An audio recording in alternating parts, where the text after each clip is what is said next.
Hey, what's going down, everybody? This is Sarius. Hope everybody's rocking steady, and I can't believe this, but we're already into summer 2013, y'all. I hope everyone's having a great first week of summer, getting geared up and getting ready to party hard, have some fun, go by the pool, chill out, meet with old friends, old family members, and overall just have an awesome time, y'all. So everyone, I'm sure you're probably just looking around saying, Sarius, this isn't Killing Floor, this isn't Arma 3, this isn't Planet Side, what are you playing, bro? Anyways, welcome to Godmode by Old School Gamers. Lots and lots of fun. I'm going to tell you straight up, contrary to that Metacritic average review of like 60 out of 100, ooh, that hurts, man. That's just ice cold, y'all.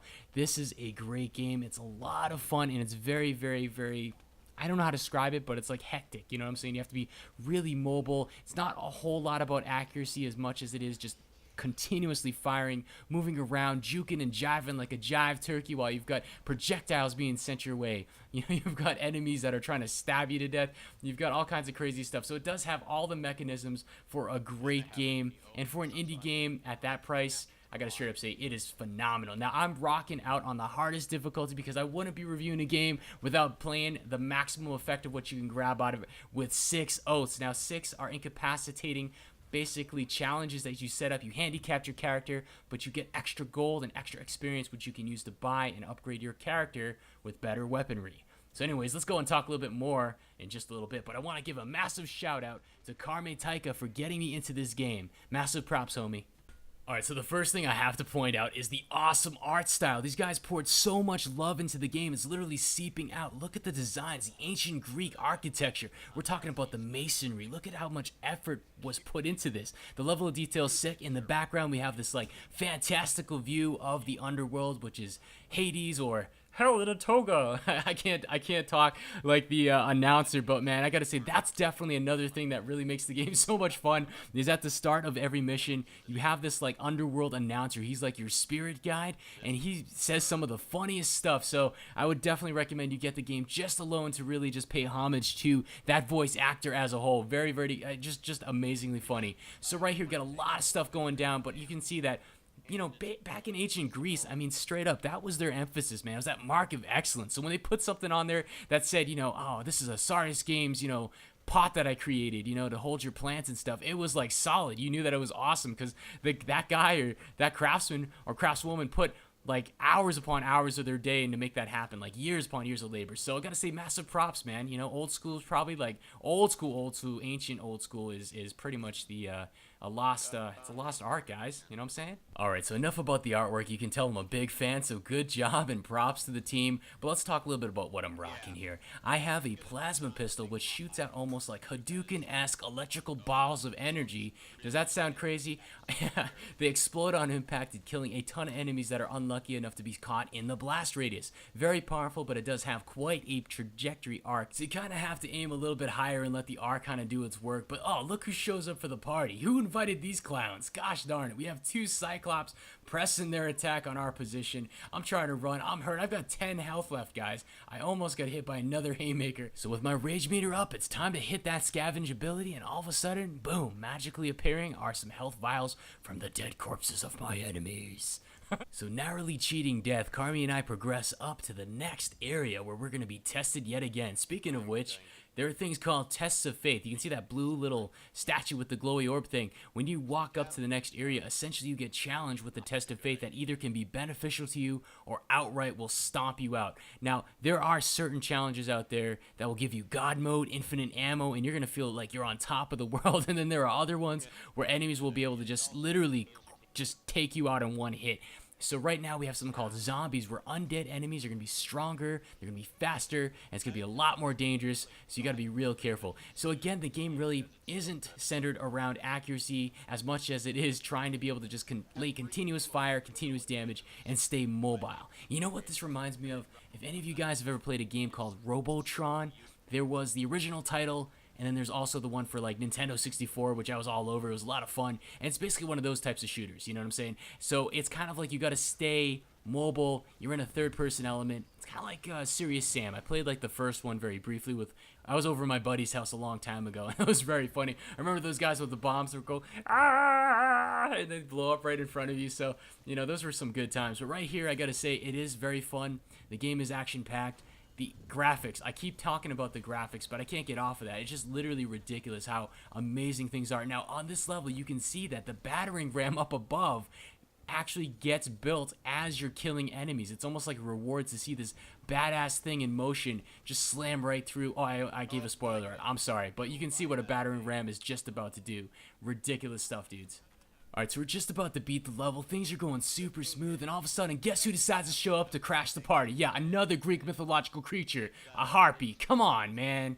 So anyways, Carme was nice enough to show him to the door politely, but sure enough, his crazy uncle came up saying, "Hey guys, I heard you had some free beer, come on." So as soon as Carme shows him the door, boom, that battering ram just slams right through the wall, cracks open that portal, and we're ready to rock and roll to the next area. But before doing so, my mainstay weapon that's been keeping me alive so long, it's a fully upgraded MP7 SMG, the one that you start off right in the beginning. It really becomes a very powerful asset to you.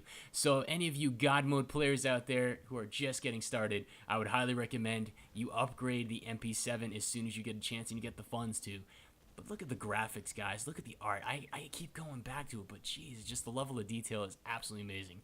And you know what? I just have to say that, you know, really got to pay homage to that, because regardless of the reviews that, you know, maybe some of the top level critics are giving the game, which I understand. I mean, these guys have a tough job. They have to review a mass volume of upcoming games.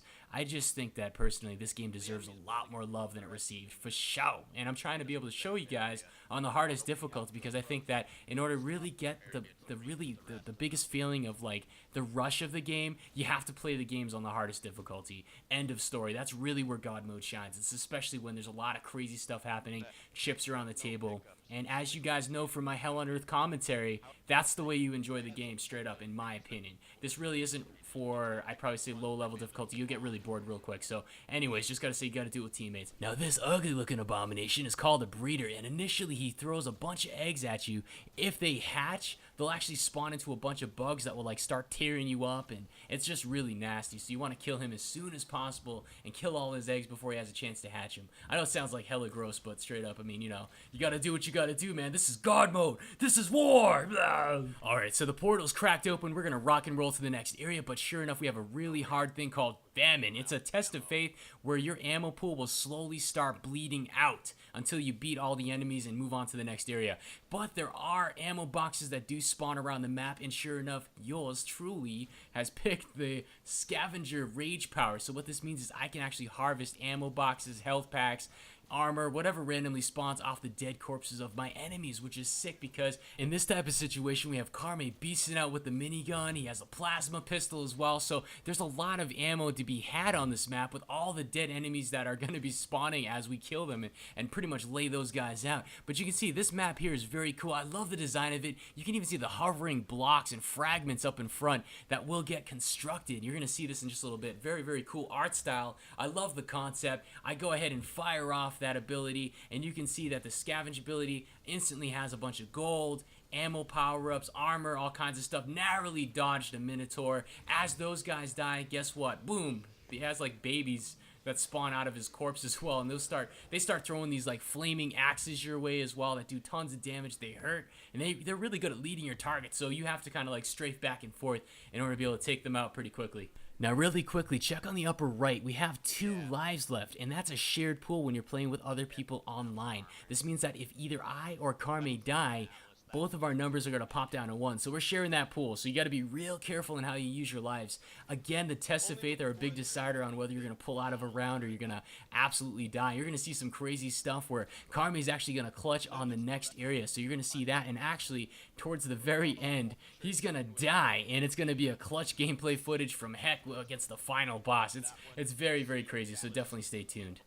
But I really wanted to very quickly go back on some of the gameplay mechanics, because I know there are going to be viewers out there that are considering getting God mode right now. I've gone ahead and spoken pretty extensively on the things that I really do enjoy about the game in terms of the level of detail, the hectic feeling, the randomization of the tests of faith, as well as the ability to really handicap your character to have a maximum challenge for the experience, you know what I'm saying? But there are a couple things I want to address, and hopefully if some of the old school gamer developers are listening to this, you know, hopefully this advice will definitely help them, if not in a future update, but maybe in their future game. Now, one of the most glaring issues that I find in the game is definitely the lack of server support. Now, First off, God mode is meant to be played with your friends. It's meant to be played with other people. But I think that sometimes peer-to-peer only sort of modes really kind of restricts the amount of people that you can play with and have awesome experiences with. I really think that if you were to implement a dedicated server, maybe not just in this game, but maybe in your future projects as well, you'd see a lot more receptiveness, because nowadays that's kind of becoming the standard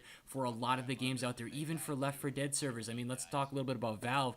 These guys masterminded the Left 4 Dead series, and I think one of the coolest parts is that you can actually play with all sorts of different people, not just your friends, but perfect strangers. And because of that, you'll actually make friends that way. That's why I love Tripwire Interactive's Killing Floor, because you have the ability to reach out to so many people at the click of a button around the world, thousands of people out there. And if you really gel well with the team and you work together, it not only increases your fun level, but you also get contacts that you can actually chill with and have a good time with. So it becomes more like a community as opposed to just kind of like a single player experience. Now, don't get me wrong, I loved the single player. In fact, before I played with Carme today, I was actually hitting up just purely solo mode because none of my friends had God mode at the time. So what I wanted to go and stress was the fact that, you know, the game can definitely get a little bit lonely if you're playing solo, and that again affects the replayability, and we're going to talk a little bit about replayability too. So I'm hoping that some of the old school developers are here listening right now.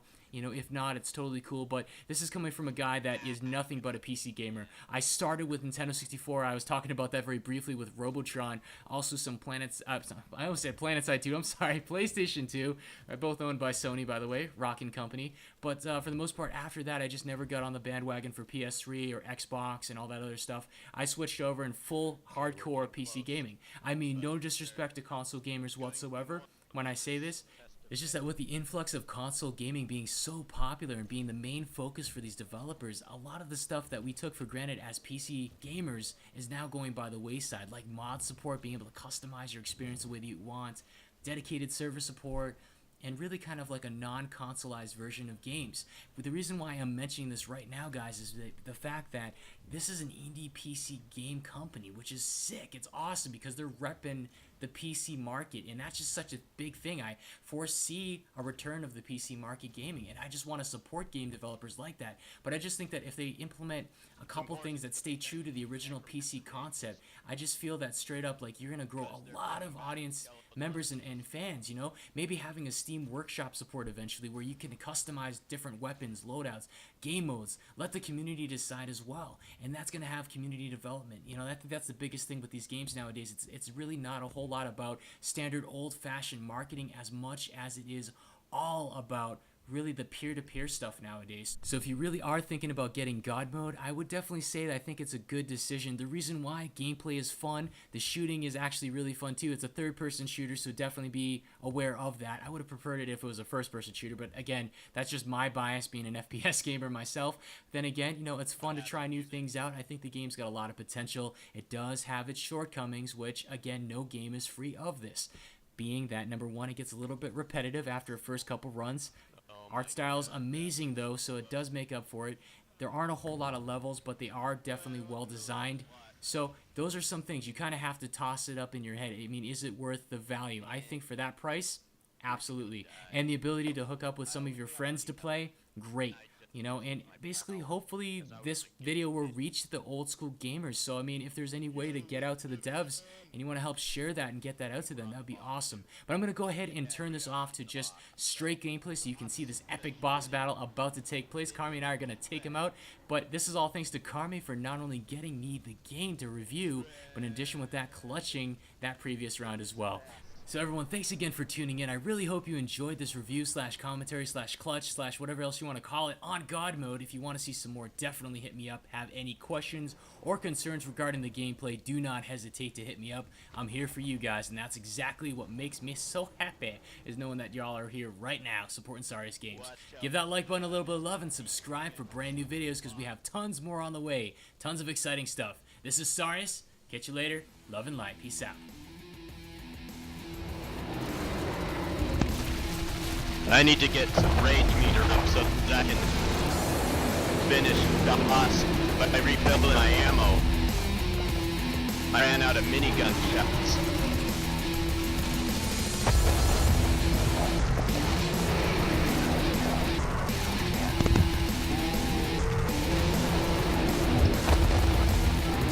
Oh, some gun ammo. I died. I'm out. You gotta finish it. Finish. You gotta kill bomb. Got it. Go.